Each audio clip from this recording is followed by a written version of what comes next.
और मुसलमानों का तो क्या कहिए साहब, बस आपका तो नाम ही काफ़ी। आपकी सारी मोहब्बत, आपका सारा संघर्ष, आपकी सारी मुल्क के प्रति वफादारी सब एक झटके से दूर हो जाती है जब बस आपका नाम लोगों को पता हो जाता है। लेकिन ये चंद लोग हैं, मेरी बात को आप याद रखें, ये मुल्क नहीं है। इस मुल्क में वो भी लोग हैं जो आपके साथ कंधे से कंधा मिला के इस लड़ाई को लड़ने के लिए खड़े हैं और हमेशा आपके साथ खड़े रहेंगे। इस बात का भी मैं इस मंच के माध्यम से और एक अम्बेडकरवादी होने के नाते आपको विश्वास दिलाने का काम करता हूं कि हम संविधान की रक्षा के लिए हर कीमत चुकाने के लिए तैयार। मुझे सबसे बड़ा खतरा महसूस होता है कि जहां आखिरी उम्मीद होती है न्याय की, और वो न्याय का मंदिर अगर सत्ता के आगे झुक जाए या सत्ता के आगे सत्ता की चौखट पे दम तोड़ दे या नाक रगड़ दे, तो देश पे खतरा, वाकई में इस संविधान पे खतरा बढ़ जाता है। कि बाबा साहब अम्बेडकर हमारे लिए मात्र एक किरदार नहीं, उनके नाम के साथ हमारी जान बसती है। उन्होंने जो हमें दिया है वो हम शब्दों में उसको बयान नहीं कर सकते। मैं और मुझसे पहले जितने सियासी लीडर जो उस तहरीक को पसंद करते हैं, उस विचार पर चलते हैं, वो सब आज अगर हैं और अगर हमें जबान मिली है तो ये डॉक्टर बाबा साहब अम्बेडकर की देन है। और आपकी, जब मैं तहरीक को पढ़ रहा था मीम फाउंडेशन की, तो मैं महसूस कर रहा था, चाहे वो सर सैयद अहमद खान साहब की तहरीक हो या आपकी ये तहरीक हो, आप भी एजुकेशन पे काम कर रहे हैं। और एजुकेशन देती क्या है? मैं तो एजुकेशन पे कुछ और सोचता हूँ। मैंने पार्लियामेंट में भी कहा है कि एजुकेशन सिस्टम में बहुत सुधार की जरूरत है। एजुकेशन हथियार है। एजुकेशन सिर्फ रास्ता नहीं दिखाती, एजुकेशन जंप भी लगाती, और जंप का मैं आपको आज उदाहरण भी दूंगा। एजुकेशन से अच्छे बुरे की पहचान होती है, एजुकेशन से बौद्धिक विकास होता है, एजुकेशन से व्यक्तित्व का निर्माण होता है, एजुकेशन से अपनी बात को कहने का तरीका आता है। एजुकेशन हमें जिम्मेदार लोगों की शख्सियतों में के बीच में खड़ा करती है। और मैं इसका उदाहरण आपको बताता हूं।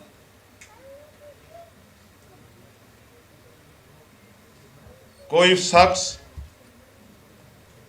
जिसकी कई पीढ़ियां गरीबी, बेबसी, लाचारी और बुनियादी सुविधाओं से दूर रही, और उसके परिवार की एक पीढ़ी ने एजुकेशन को एक्सेप्ट किया और अच्छी तरीके से एजुकेशन ली, तो वही जो गरीबी, बेबसी, लाचारी में जो परिवार जी रहा था, वो जंप करके IAS, IPS, वकील, जज, इंजीनियर, डॉक्टर, साइंटिस्ट, कुछ भी बन सकता है।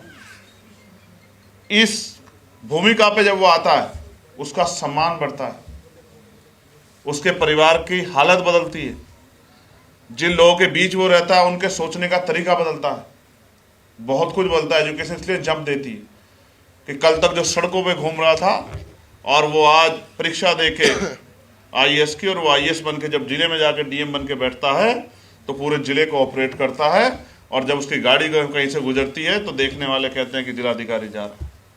ये जंप है। जो काम 50 साल में नहीं हो सकता था वो 1 साल में हो सकता है अगर आप एजुकेशन की वैल्यू को समझें।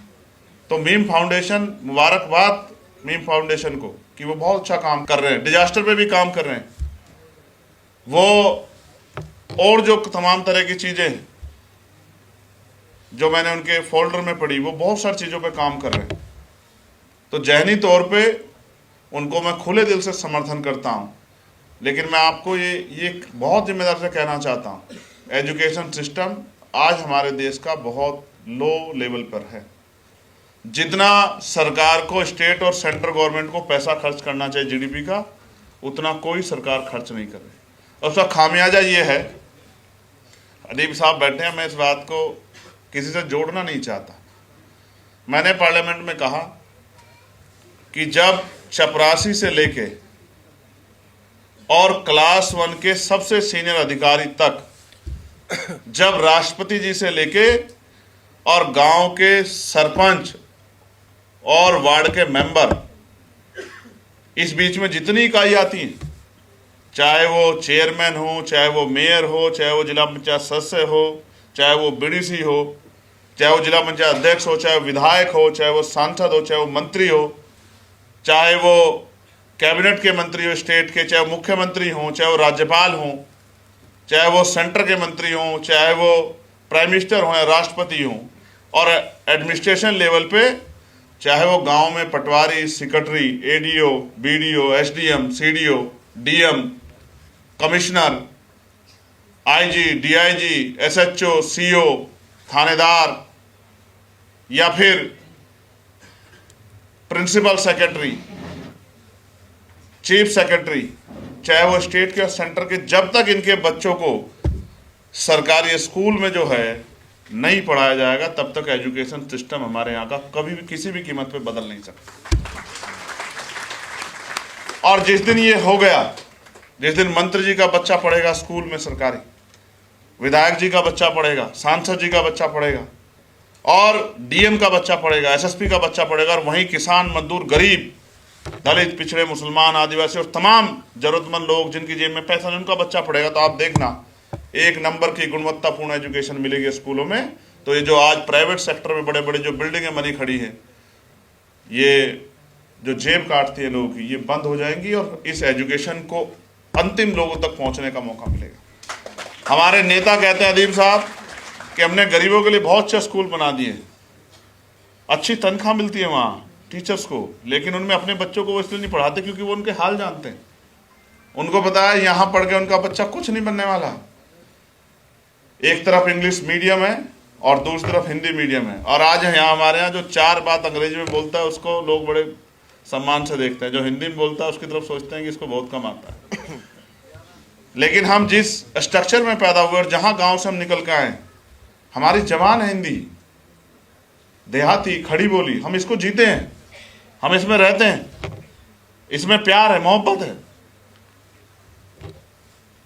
तो आप सोचो कितना कंपैरिजन करके देखो, गांव से प्राइमरी स्कूल से 5वीं क्लास का बच्चा और क्लास 1 का इंग्लिश मीडियम का बच्चा, देखिए आप कंपैरिजन करके आपको एहसास हो जाएगा कि दोनों कहाँ खड़े होते हैं। क्योंकि हमारे यहाँ तो 5वीं तक ABCD से ऊपर बढ़ती ही नहीं बात, और ABCD के बाद वो कहाँ चली जाती है उनको भी नहीं पता होता। तो इसलिए एजुकेशन सिस्टम में बहुत सुधार की जरूरत है। तो इसका एक तरीका ये भी है कि जब समय आए एजुकेशन के रास्ते को आगे बढ़ाने का, और वो समय लोकतांत्रिक व्यवस्था में हो, तो अपनी वोट का भी सही इस्तेमाल हमारे लोगों को करना चाहिए, जिससे सांप्रदायिक ताकतें, नफरत फैलाने वाले लोग, जिससे बुनियादी ढांचे को, स्ट्रक्चर को कमजोर करने वाले लोग, और मैं बहुत जिम्मेदारी से कह रहा हूं, 1 नेशन 1 इलेक्शन इस देश की कमर तोड़ देगा, और इस देश में भी जो कॉन्स्टिट्यूशन के जो राइट्स हैं, शेड्यूल 7 में जो स्टेट को पावर है उसकी कमर तोड़ देगा। आप देख लेना, जीरो कर देगा। पेरेंटल पावर इतनी बढ़ जाएगी कि चुनी हुई सरकारों को ये जब चाहे खत्म कर देंगे। इस तरह के हालात आज बन गए। उस पर चर्चा ना, उस चर्चा को छिपाने के लिए बहुत सारे प्रयास किए जा रहे हैं आज देश में। एक जिम्मेदार व्यक्ति होने के नाते मेरी जिम्मेदारी है कि मैं आपसे कहूं कि नजर रखिए आपके मुल्क में क्या हो रहा है। ये मुल्क हम सबका है, किसी एक जमात का नहीं है, किसी एक जात का नहीं है, किसी एक क्षेत्र का नहीं है। ये मुल्क सबका, सबका खून शामिल है। और मैं अपने जो साथी यहाँ संचालन कर रहे हैं उनसे भी, और जो यहाँ इधर मौजूद हैं जो अपनी बात, उनसे भी कहूँगा, मैंने पार्लियामेंट में भी कहा, मैं किसी के ऊपर टिप्पणी करते हुए नहीं कह रहा था, मगर मैं कह रहा था कि जब हम कॉन्स्टिट्यूशन पे बात करते हैं तो ये मुल्क हिंदुस्तान नहीं है। इस देश के कॉन्स्टिट्यूशन ने 26 जनवरी 1950 को इसको इंडिया दैट इज भारत कहा, और जब तक आप इसको भारत नहीं कहेंगे, आप मेरी बात को याद रखें, तब तक आप उस विचार को बल देते रहेंगे जिस विचार के बाद आप कहते हैं कि मुल्क खतरे में। ये भारत है, ये इंडिया है, और इसके मीनिंग है, और इस मीनिंग को हमें समझना पड़ेगा कि हमारी यूनिटी ही इस देश की शक्ति है, और हमें एकजुट होकर आगे बढ़ के कंधे से कंधा मिला के हर मुसीबत का सामना करना। और आज जो हमारे साथी जो एक्टिविस्ट जेल में हैं, क्योंकि हम दिल्ली में खड़े हैं, उनको याद भी हमें करना पड़ेगा, जो 4-4, 5-5 साल से बेल के इंतजार में बैठे हैं, क्योंकि हमारे यहाँ न्यायपालिका सिस्टम में कितनी खामियां, ये किससे छिपाने को नहीं है। मैं तो मेंबर ऑफ पार्लियामेंट होकर कह सकता हूँ, जिन पे खतरे हैं कि कोई जज साहब इस बात से नाराज होके उनको नुकसान पहुंचा सकते हैं। नुकसान की परवाह करेंगे तो लड़ेंगे कैसे, आप ये बता। नुकसान तो जब होना होगा होगा, लेकिन सच बात कहने में किसी नुकसान से डरने की जरूरत नहीं। हमारे यहाँ जो न्यायपालिका है, और उस न्यायपालिका में जिस तरह की बहुल्यता है, वो ये महसूस कराती है कि वहाँ से आने वाले फैसले और उनकी फैसलों के पीछे का मोटिव, वो अक्सर जो है, जो बात इलाहाबाद हाई कोर्ट के एक जज ने कही, जस्टिस शेखर कुमार यादव ने, उस बात को मजबूत करती है कि जहां जो बाहुल्यता है, जो मेजोरिटी है, उसके हक में फैसले होने चाहिए।